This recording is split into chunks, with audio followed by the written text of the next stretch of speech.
So this is the third set of 3 slides in this presentation. My name is Jonathan Claren. I work at the University of the Witwatersrand. I've been working with Perry on this topic of public procurement reform for about 3 or 4 years. We started off doing a little bit of consulting with the OCPO, and then brought through the process that Tracy was describing of partnering and workshopping these proposals with some of the other civil society partners. So each of these papers, in our case, there's a 9,000-word paper that's available, I think, on the Perry website, but you're getting only the 3 slides here. So the 3 slides are talking about the background, the causes, and then some proposals for reform in public procurement. So, and we think it's part of the way Perry goes about it is actually looking at the history in order to figure out where we go in the future. But in public procurement, breaking down from apartheid's classically centralized procurement system, which favored large firms, although also within those large firms, long-term relationships, it must be said, and obviously racially biased. Post-94, those tender boards, centralized, were broken up. Effectively, the managerial powers were devolved. Explicit preferential procurement was put into the Constitution and into the system as a leverage for advancing, addressing historical discrimination, and also as part of the system of procurement. An initial movement there in the regulation system towards standard setting, monitoring, and enforcement. The scale of public procurement in South Africa, as well as elsewhere, is huge. It's got an increasing significance within government operation and politics, as we know. And we've realized that really the role of information, data, and transparency is very important here. Good data is actually scarce within government as well as outside. But we can say that these problems here are non-compliance, corruption, and effectively operational inability, or certainly not as well as would be desired to secure the goods, services, and quality on time and in the right place. Causes: lack of professionalization, political interference, lack of enforcement, lack of capacity in the sense of capable, skilled procurement personnel in appropriate units. Another cause as an excessively complicated, fragmented, and inconsistent, at times, legal regime. I know a good judge can work out, the consistency, but it's got to work for everyone. And arguably an incorrect balance between the procedural integrity and operational delivery. That's about effectively too much rules and maybe not enough flexibility. Also, we've identified a mismatch between, lack of alignment or match between the procurement process and strategic or developmental objectives. So in other words, getting the procurement system to speak more to, for instance, planning and budgeting and strategy processes within government. So, proposals, I won't go through those all. 3 of them. I think it's fair to say that when we started our work, we were more focused on legislation, but partly in conversation with the other civil society partners, we really took a step back from that and realized that legislative reform is really only going to be one part of the puzzle here. It's really a broader institutional issue. So there are lots of proposals, but some good places to start are on data transparency. There's recommendation there to National Treasury, a couple to OCPO. Also really for more study, and actually, yes, we do come from a university, a place for research here, as part of the movement toward developing a business case for developing and monitoring the system. In terms of the statutory reform, we feel that that can be done based on the Constitution, Section 217, which lays out principles, but to work to simplify, cohere, and make more flexible the regime. And also to be addressing the existing sector statutes and regimes in procurement. So as many of you will know who work in this area, there are particular procurement regimes in, say, IT, construction, etc. So the legislative reform actually has to address how the general addresses the specific. Last point, the Quitam is a whistleblower enforcement scheme which has got some real traction in some other jurisdictions. I was looking at the manifesto that this conference will be considering later, talking about whistleblowers. I think what's important is, we've already heard about whistleblowers, is that we're suggesting here a way of institutionalizing whistleblowers to actually use that information as part of enforcement within the reform of the public procurement system. So it's not merely kind of encouraging them, it's actually, there's got to be real work of training in institutions to use that information in order to enforce the rules of the system. That was 5 minutes. Was it?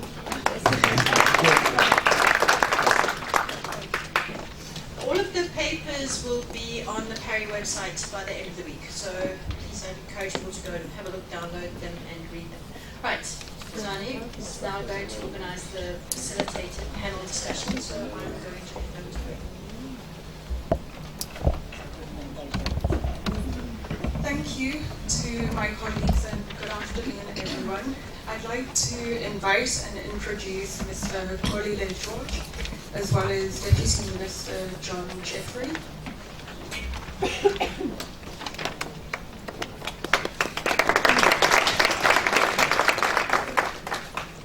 As they're coming up, I'll just introduce them. So, Deputy Minister John Jeffrey has served as South Africa's Deputy Minister of Justice and Constitutional Development since July 2013. Mr. Jeffrey is an admitted attorney and holds BA and LLB degrees, as well as a postgraduate diploma in environmental law from the University of KwaZulu-Natal. Mr. Jeffrey has been a member of the National Assembly of Parliament since 1999. He is a former member of the Justice and Constitutional Development Portfolio Committee and has served as Parliamentary Counsellor to the President and the Deputy President from 1999 until July 2013. He has been a Member of Parliament for the African National Congress since 1999 and also a member of the ANC National Executive Committee, the Legislative and Governance Subcommittee and the ANC Political Committee in Parliament. Welcome, Deputy Minister. Mr. Xolile George is the Chief Executive Officer of the South African Local Government Association, an autonomous organization mandated by the Constitution that defines SALGA as a representative of local government. SALGA, with a membership of 278 municipalities nationally, interfaces with Parliament, the National Council of Provinces, Cabinet, as well as provincial legislatures. Mr. George's experience in policy, legislation, systems and program implementation at local, provincial and national level spans over 20 years and is supported by a robust academic background. He holds a master's degree in development economics, an executive MBA, and several postgraduate diplomas and management certificates. Mr. George serves on several boards locally and internationally. Welcome, Mr. George.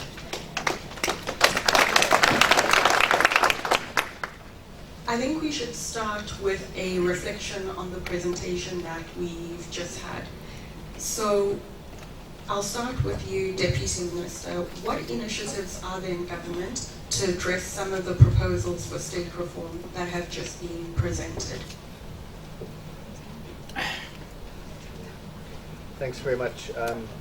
Light is the okay, now it's working. Just a quick disclaimer while I sit in front of my NEC leader, Derek Hanekom. I'm not a member of the, and I never have been a member of the ANC NEC. I've sat on NEC subcommittees, so I think that was the issue. Look, I think this is an important debate. There isn't really, that I'm aware of within government, that much structured discussion on some of the changes. I can't really speak for the procurement aspect, there may be more there, but on the appointments to the criminal justice system, which I'm obviously more familiar with, There's not really any structured discussion. I think it is important, though, for this matter to be debated because it is complicated. And just if I can start by running through, and it would be partially a response.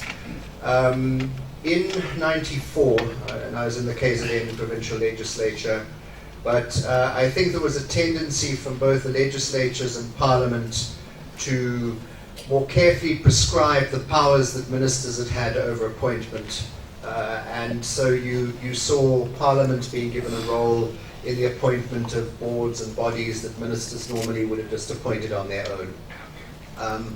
From the provincial legislature side, we were much more prescriptive. I remember the legislation creating KZN Wildlife as Imvelo, specifying different categories of people that had to be appointed on the board.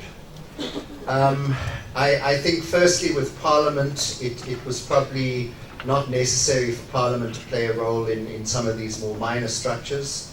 And in specifying, if it's a 10-person committee, what the categories or the criteria of each of the 10 people doesn't leave much space for flexibility. So to some extent, I think it was a bit of over-regulation.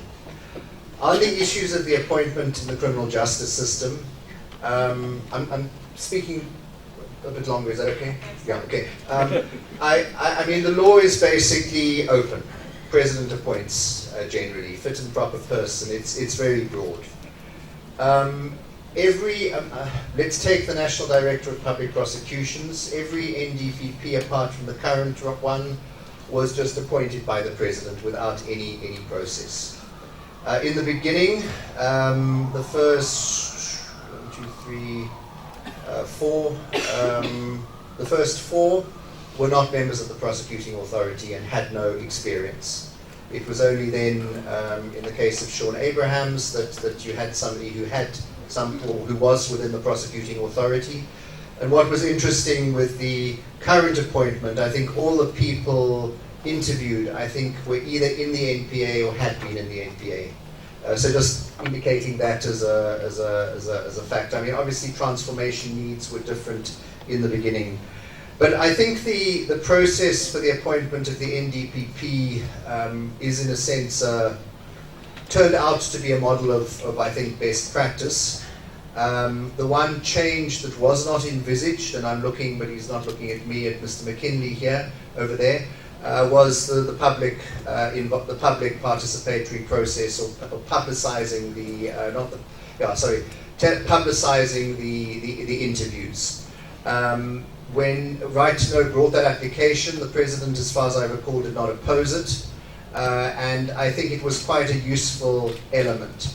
The result then was they sent 5 names, and I think there was general national consensus on not that Shamila Batoy was the only one, but on a number of people had seen the people being interviewed. I was speaking earlier to Edward Kieswetter and comparing his appointment process. Now, equally with the SARS Commissioner, in the past, it was just the Minister or President who appointed. In his case, it was again a panel set up.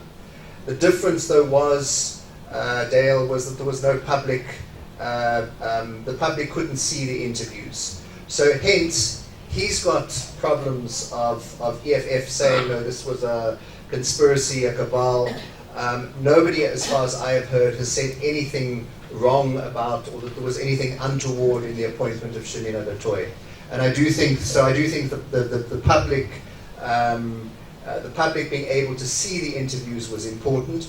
Obviously, a drawback is that there may be questions, more sensitive questions, like that you may want to ask the SARS Commissioner as to what methods are you going to put in place to catch tax dodgers that you don't want the public and therefore the tax dodgers to hear about. So there are some arguments, but I do think that turned out to be a model of good practice. Do you want me to go on to removals, or do you want me to wait for you? I think wait. Okay, all right, sure, okay. Okay. So, Mr. George, can we just get your reflection on what initiatives there are in government to address some of the proposals that were presented, particularly with regards to local government appointments and dismissals? Sorry. Holding the resources. No, thank you very much.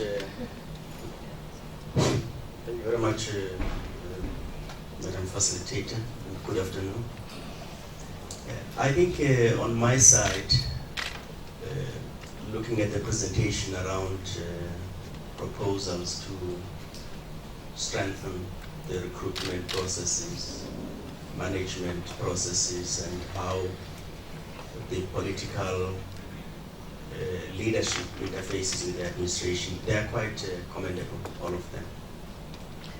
I do, however, think that there is no absence of measures similar to those that are contained in the paper. They are all there.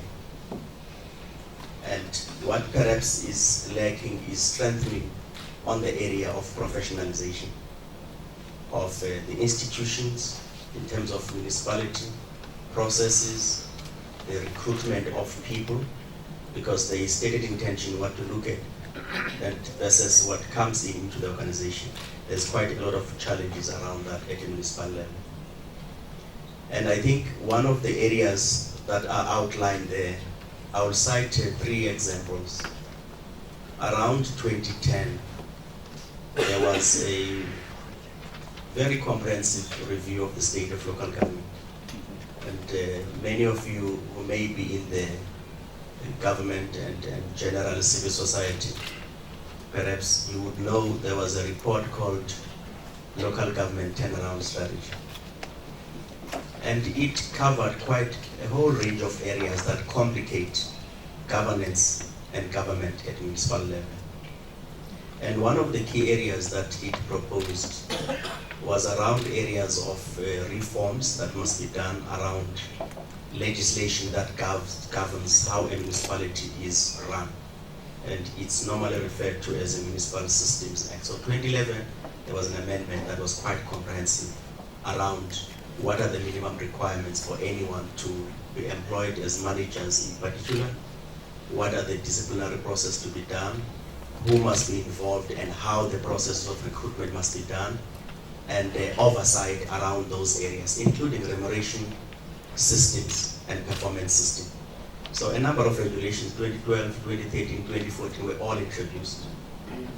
However, that legislation, whilst it was implemented, it experienced quite a lot of challenges. One, in terms of inordinate amount of delays on those who are entrusted with oversight. And secondly, it also experienced unevenness in the implementation. In fact, people blatantly disregarding the rules with lesser consequences around that area. But however, it suffered a bit of a heavy blow where it was struck off by the Constitutional Court recently on the 9th of March 2019. So effectively, we do not have those measures. They were about ensuring that people who are holders of political office cannot be in the administration of municipalities. People who aspire to get into public office, when IEC runs processes, they must be out, and. So effectively, we do not have that legislation now, and there are measures to reintroduce. But what I think is important around professionalization is around reconfirming and make sure that it is properly implemented the values and attributes of a developmental state, especially the public service in terms of Section 195 of the Constitution. And I think those are very critical to be reaffirmed around what kind of ethos and ethics that we need at local level, the minimum competences that are required. We still feel strongly as local government that those are very critical and they must be reinstated. So those that are cited, they will fully agree. But there's no absence of municipalities in terms of recruitment. There's a recruitment policy, there's people involved and so on. My own observation, sitting at the helm of organized local government, is that if you look at the white paper in local government, it introduced this notion of developmental local government. And at the center of it, it clearly defined the attributes of a developmental state.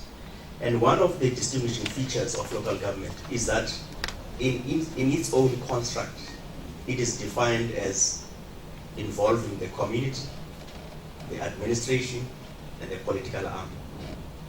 And all of those needs to intersect in such a way that we are able to involve communities in the affairs of the municipality.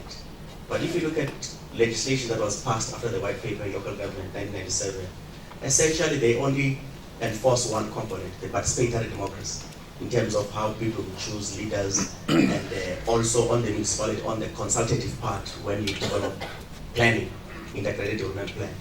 But essentially, we have not effectively maximized the involvement of communities in the affairs of the municipality. And when you look at issues of recruitment, perhaps we need to go far beyond emphasizing the government part and deal with the governance, which then goes far beyond how we are managing institutions. For instance, recruitment processes in municipalities. Communities are very critical stakeholders. But in the current provisions that we have, you'll find that they are not enjoined in that process. And it could go a long way in creating the level of transparency and accountability and monitoring by communities. So communities are disengaged. They only react on the basis of service delivered. If